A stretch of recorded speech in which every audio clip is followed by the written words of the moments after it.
নমস্কার বন্ধুরা, deep study চ্যানেলের পক্ষ থেকে আপনাদের সকলকে জানাই স্বাগতম। আজকে যারা টেট 2 পেপার এক্সাম দিয়ে এসছেন, আপনারা পেডাগজি আনসার কি মিলিয়ে নিতে পারেন। ঠিক আছে, তো শুরু করছি আজকের ভিডিও, যেখানে 1 নম্বরে বলা রয়েছে প্রতিবাদর শিশু হলো সেই শিশু যে, তো অপশন এতে রয়েছে ধারাবাহিক উল্লেখযোগ্য কর্মক্ষমতা প্রদর্শন করে যে কোনো ক্ষেত্রে সাধারণ বৃদ্ধি এবং বিশেষ ক্ষমতার শ্রেষ্ঠত্ব প্রদর্শন করে। অপশন সিতে রয়েছে এ এবং বি উভয়ই, এবং অপশন ডিতে রয়েছে উপরের কোনোটি নয়। তো এখানে সঠিক যে আনসারটা হবে সেটা হবে বি নাম্বার অপশন, সাধারণ বুদ্ধি এবং বিশেষ ক্ষমতার শ্রেষ্ঠত্ব প্রদান করে। তো অপশন বি হয়ে যাবে এই কোয়েশ্চেনের এগেনস্টে কারেক্ট আনসার। ঠিক আছে, অপশন বি হবে এই কোয়েশ্চেনের এগেনস্টে কারেক্ট আনসার, আর এ সি ডি এগুলো হবে না, অপশন বি হয়ে যাবে এই কোয়েশ্চেনের এগেনস্টে কারেক্ট। এবার আমরা মুভ করছি 2 নম্বর কোয়েশ্চেন, যেখানে বলা হয়েছে মনোবিদ গ্যালটন ও কার্ল পিয়ারসন দৃঢ়ভাবে এই অভিমত পোষণ করেন যে একজন ব্যক্তি বর্তমানে যে অবস্থানে রয়েছেন সেই অবস্থানে থাকার কারণ তার। তো মনে রাখবেন, আমরা জানি যে মনোবিদ গ্যালটন এবং কার্ল পিয়ারসন কিসের সঙ্গে যুক্ত? বংশগতির সঙ্গে যুক্ত। তো এখানে অপশন কি রয়েছে আমরা দেখে নিই। বংশগতি এ, অপশন বি পরিবেশ, অপশন সি বৃদ্ধি, এবং অপশন ডিতে রয়েছে উপরে কোনটি নয়। তো সঠিক আনসার যেটা হবে সেটা হবে অপশন এ বংশগতি। ঠিক আছে, তারপর আমরা মুভ করছি 3 নাম্বার কোয়েশ্চেনের দিকে, যেখানে বলা হয়েছে বয়সন্ধিকালে বৌদ্ধিক বা বুদ্ধিবৃত্তিক বৃদ্ধি ও বিকাশের হার খুবই বেগবান ও সর্বোচ্চ মাত্রায় হয়, এর পরবর্তী স্তরে তা কী হয়? তো মনে রাখবেন, বয়সন্ধিকালে বুদ্ধিক এবং বুদ্ধিবৃত্তিক বৃদ্ধি ও বিকাশের হার খুবই বেগবান ও সর্বোচ্চ মাত্রায় হয়, ঠিক আছে, কিন্তু এর পরবর্তী স্তরে সেটা কী হয় সেটা আমরা অপশন দেখে নিই। এতে বলেছে ধীরে ধীরে বৃদ্ধি পায়, বিতে বলেছে ধীরে ধীরে হ্রাস পায়, এবং সিতে বলেছে নিশ্চল এবং স্থির অবস্থায় থাকে, এবং ডিতে বলেছে উপরে কোনো চিহ্ন। তো এখানে সঠিক যে উত্তরটা হবে সেটা হবে ধীরে ধীরে বৃদ্ধি পায়, এবং বার্ধক্যে সেটা কি হয়, মানে নিচে নেমে যায়। ঠিক আছে, মনে রাখবেন, বার্ধক্যে সেটা নিচে নেমে যায়, কিন্তু এর পরবর্তী স্তর যেটা বলেছে সেটা হবে ধীরে ধীরে বৃদ্ধি পায়।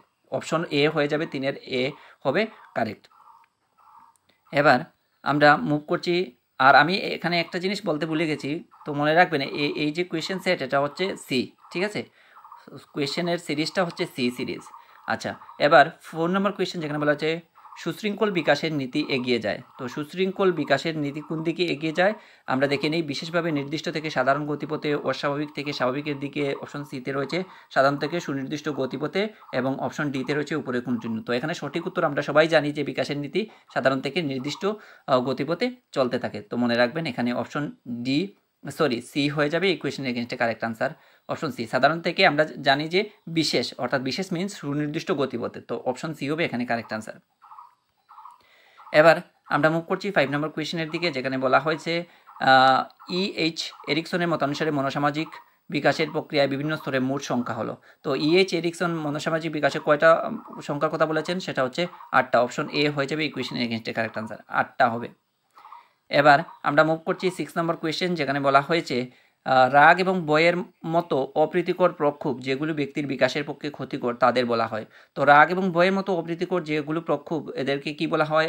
অপশন এতে রয়েছে যুক্তিহীন বা অসঙ্গত প্রক্ষোভ, এবং অপশন বিতে বিচ্যুতিমূলক প্রক্ষোভ, এবং অপশন সিতে রয়েছে নেতিবাচক বা ঋণাত্মক প্রক্ষোভ, এবং অপশন ডিতে কোনোটি নয়। তবে এখানে যে সঠিক উত্তরটা হবে সেটা হচ্ছে অপশন সি, নেতিবাচক বা ঋণাত্মক প্রক্ষোভ।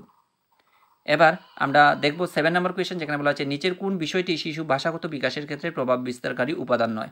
তো শিশুর ভাষাগত বিকাশের ক্ষেত্রে কোনটা গুরুত্বপূর্ণ প্রভাব বিস্তারকারী উপাদান নয়, সেটা হচ্ছে পরিপক্কতার মাত্রা, নাকি ব্যক্তিসত্তার ধরন, নাকি বুদ্ধির স্তর, নাকি উপরে কোনো চিহ্ন। তো এখানে যেটা হবে সেটা হচ্ছে পরিপক্কতার মাত্রা। তো নিচের কোন বিষয়টি শিশুর ভাষাগত বিকাশের ক্ষেত্রে কিন্তু পরিপক্কতার মাত্রার প্রয়োজন হয় না, সেটা অপশন 7-এর হয়ে যাবে এ, এটা হবে ভুল।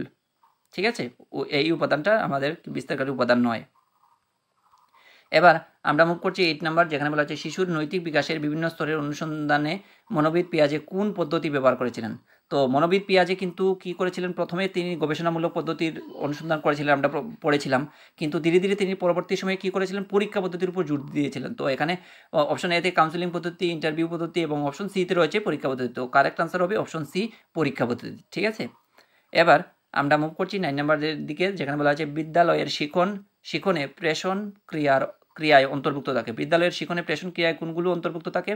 অপশন এতে শিক্ষার্থীদের মধ্যে কাম্য বাঞ্ছিত আচরণ দ্বারা জাগানোর বিষয় পরিচালনা করা, এবং অপশন বিতে রয়েছে পরীক্ষায় আরও ভালো স্কোর করার বিষয় পরিচালনা করা, এবং অপশন সিতে নিয়মিতভাবে সকল ক্লাসে উপস্থিত থাকার বিষয় নিয়ন্ত্রণ করা। তো অপশন ডিতে উপরে কোনো চিহ্ন নয়। তো এখানে যেটা সঠিক হবে বিদ্যালয়ের শিক্ষণী প্রেষণা ক্রিয়া অন্তর্ভুক্ত থাকে, সেটা হচ্ছে শিক্ষার্থীদের মধ্যে কাম্য বাঞ্ছিত আচরণ দ্বারা জাগানোর বিষয় পরিচালনা করা। এই যে অপশন এ যেটা দিয়েছে এটার মধ্যেই কিন্তু অপশন বি সি আমরা ঢুকে যাচ্ছে, সেই কারণে এখানে 9-এর এ হয়ে যাবে এখানে কারেক্ট আনসার। তারপর আমরা দেখছি 10 নম্বর কোয়েশ্চেন, যেখানে বলা হয়েছে পার্সোনালিটি এ সাইকোলজিক্যাল ইন্টারপ্রিটেশন গ্রন্থটির লেখক কে? তো এখানে অপশন এতে দেখে নিই আমরা ডব্লিউ ব্রাউন, অপশন বিতে আরবি ক্যাটেল, অপশন সিতে জি ডব্লিউ আলপুট, এদের কেউ নয় অপশন ডিতে। তো এটা কিন্তু পার্সোনালিটি এ সাইকোলজিক্যাল ইন্টারপ্রিটেশন গ্রন্থটি যিনি লিখেছিলেন ওনার নাম হচ্ছে জি ডব্লিউ আলপুট, ঠিক আছে, আলপুট। তো অপশন 10-এর অপশন সি হয়ে যাবে কারেক্ট আনসার, 10-এর সি নাম্বার, ঠিক আছে, অপশন সি হবে কারেক্ট। এবার আমরা মুভ করছি 12 নম্বর কোয়েশ্চেন, কৃতাপরাধীরা হলো, কৃতাপরাধীরা কি? যারা অনৈতিক এবং অসামাজিক কাজের সঙ্গে যুক্ত তাদের বলা হয় কৃতাপরাধী। মনে রাখবেন, যারা অনৈতিক এবং অসামাজিক কাজের সঙ্গে যুক্ত, ইলিগেল কাজের সঙ্গে যুক্ত তাদের বলা হয় কৃতাপরাধী, তো ডিলিংকুয়েন্টস। তো এখানে দেখুন লেখা আছে বহুবিধ প্রতিবন্ধকতা সম্পন্ন শিশু, প্রাকৃতিকভাবে ব্যতিক্রমী শিশু, এগুলো তো হবেই না, তা বিভিন্ন প্রকারে মানসিক প্রতিবন্ধকতা শিশু। অপশন এও হবে না, অপশন বিও হবে না, অপশন সিও হবে না, তাহলে হবে কোনটা? অপশন ডি হবে কারেক্ট আনসার, 11-এর ডি হবে কারেক্ট আনসার। ডিলিংকুয়েন্টস বলতে কৃতাপরাধীর বলতে এখানে কোনোটাই আমাদের ফিট করছে না, যারা অনৈতিক এবং অসামাজিক কাজের সঙ্গে যুক্ত তাদের বলা হয় ডিলিংকুয়েন্টস, ঠিক আছে। তো অপশনের 11 নম্বর অপশনের আনসার হবে ডি। এবার আমরা মুখ করছি 12 নম্বর, যেখানে বলা হচ্ছে শিক্ষণ নির্ভর করে। শিক্ষণ কিসের উপর নির্ভর করে? শিক্ষণ আমরা সবাই জানি অনুশীলন এবং অভিজ্ঞতার উপর, নাকি শিক্ষা প্রতিষ্ঠানের মনের উপর, নাকি প্রশিক্ষণপ্রাপ্ত শিক্ষণের প্রাপ্যতার উপর, নাকি উপরে কোনোটি নয়। তো মনে রাখবেন শিক্ষণ নির্ভর করে অনুশীলন ও অভিজ্ঞতার উপর, এই 12-এর অপশন এ হয়ে যাবে কারেক্ট আনসার। এবার আমরা মুভ করছি 13 নম্বর কোয়েশ্চেন, যেখানে বলা আছে নিচের কোনটি সমস্যা সমাধানের জন্য পরিকল্পিত পদ্ধতি নয়? তো মনে রাখবেন কলনবিধি বা অ্যালগরিদম যেটা, সেটা কিন্তু সমস্যা সমাধানের সঙ্গে যুক্ত। হিউরিস্টিক বা অনুসন্ধানমূলক পদ্ধতি কিংবা আবিষ্কারমূলক পদ্ধতি, আমি যখন ভিডিও দিয়েছিলাম কিন্তু হিউরিস্টিক থেকে আপনাদেরকে অনেকগুলো কোয়েশ্চেন দিয়েছি, ঠিক আছে। হিউরিস্টিক পদ্ধতি সেটা কিন্তু সমস্যা সমাধানের সঙ্গে যুক্ত। বলেছে আমাদের সমস্যা সমাধানের সঙ্গে যুক্ত নয় কোনটা, শনাক্তকরণ আইডেন্টিফিকেশন পদ্ধতিও কিন্তু সমস্যা সমাধানের সঙ্গে যুক্ত, কিন্তু তো অপশন কী হবে? অপশন 13-এর অপশন হবে ডি নাম্বার আনসার, ঠিক আছে, ডি হবে কারেক্ট আনসার। এগুলো সবগুলোই সমস্যা সমাধানের সঙ্গে যুক্ত, শুধু অপশন ডিটা, তো উপরে কোনোটিই হবে না আমাদের। এবার আমরা মুখ করছি 14 নম্বর কোয়েশ্চেন, যেখানে বলা হচ্ছে প্রেষণার আত্মপ্রকাশমূলক তত্ত্ব বা সেলফ অ্যাকচুয়ালাইজেশন থিওরি গঠন করেছিলেন। এই কোয়েশ্চেনটাও কিন্তু আমি যখন ক্লাস করেছিলাম পেডাগজি থেকে, অনেকগুলো ক্লাস দিয়েছি, তখন কিন্তু পেডাগজিতে আমি এটা দিয়েছিলাম, প্রেষণার আত্মপ্রকাশমূলক তত্ত্ব সেলফ অ্যাকচুয়ালাইজেশন থিওরি। সেটা কে করেছিলেন? মাসলো। এখানে দেখুন কোথাও মাসলে আছে কিনা, এই যে ক্যারল, এম ব্রাউন, সি এ গিবস, তো এখানে কোনোটাই মাসলো দেওয়া নেই, তো এখানে আমাদের অপশন কী হয়ে যাবে? 14-এর অপশন হবে ডি নাম্বার কারেক্ট।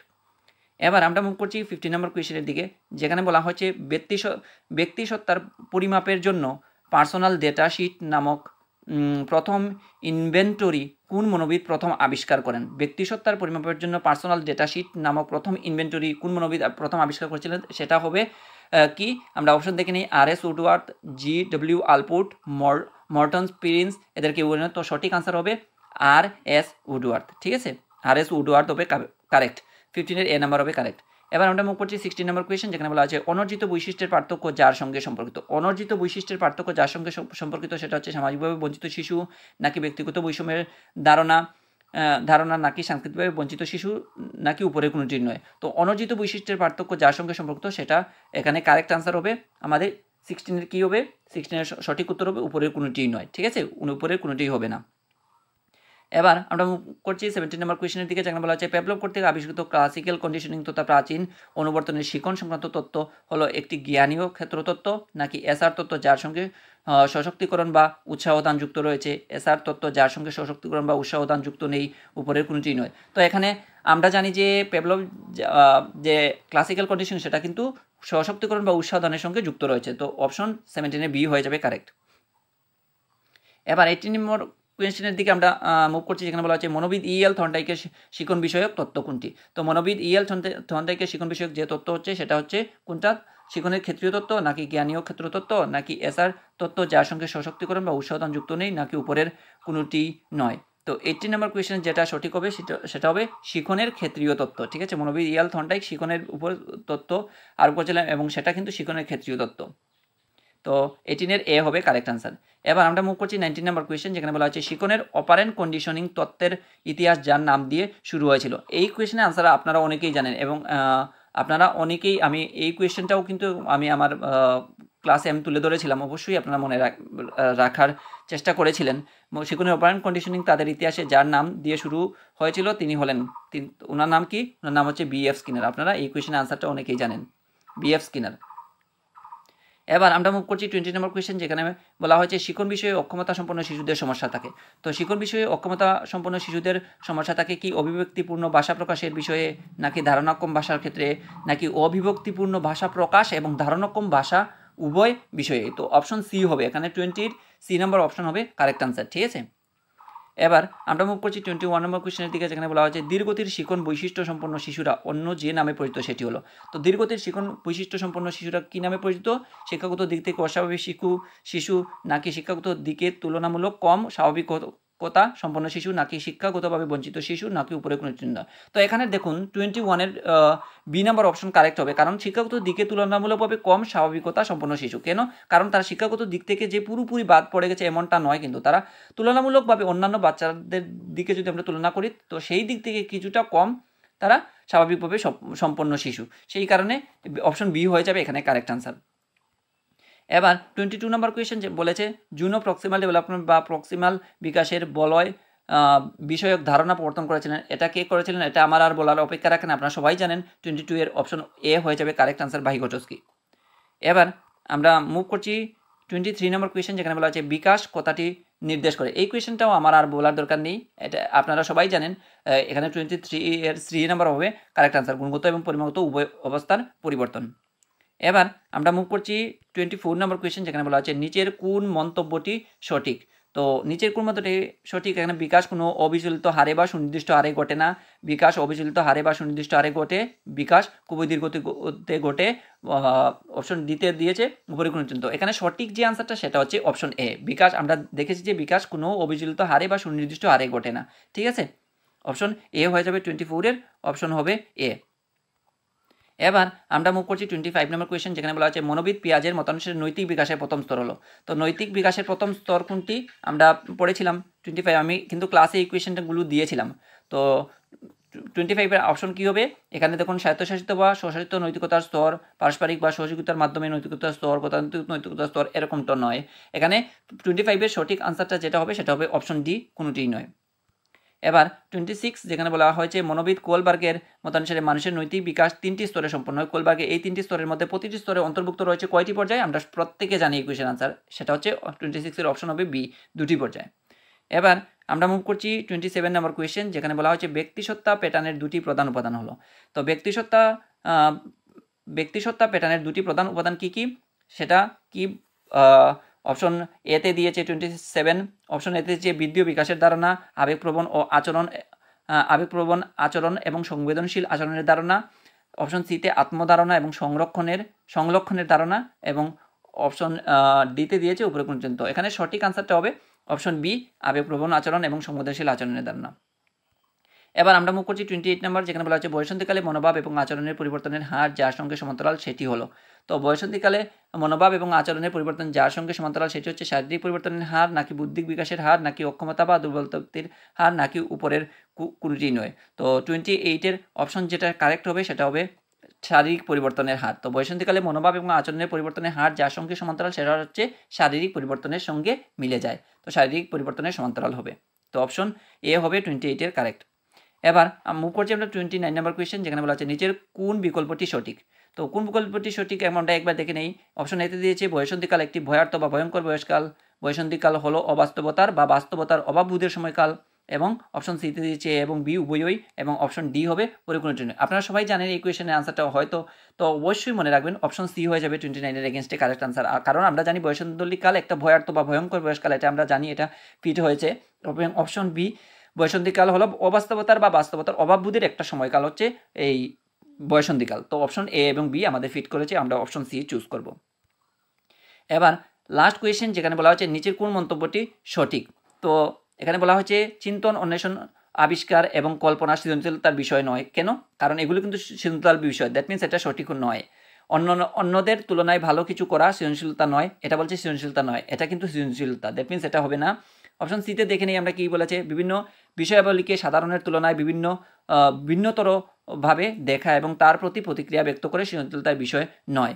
তো এগুলো বলছে আবার সৃজনশীলতার বিষয় নয়। তাহলে অপশন এ আমাদের সৃজনশীলতার বিষয় হচ্ছে, অপশন বি সৃজনশীলতার বিষয়, অপশন সি হচ্ছে সৃজনশীলতার বিষয়, সবটি আমাদের সৃজনশীলতার বিষয় হচ্ছে। দ্যাট মিনস তারা বলছে যে হচ্ছে না, দ্যাট মিনস এটা আমাদের সঠিক নয়, এটা ঠিক বলছে না তারা। আমরা অপশন ডি চুজ করব, অপশন ডি হবে এক্ষেত্রে আমাদের কারেক্ট আনসার। ঠিক আছে, তো আশা করছি এই ভিডিওটা আপনাদের অনেকটা হেল্পফুল হবে। আপনারা একবার আপনাদের আনসার কিটা মিলিয়ে দেখে নিতে পারেন। ঠিক আছে, আপনারা কে কত পেলেন অবশ্যই কমেন্ট করে আমাকে জানাবেন।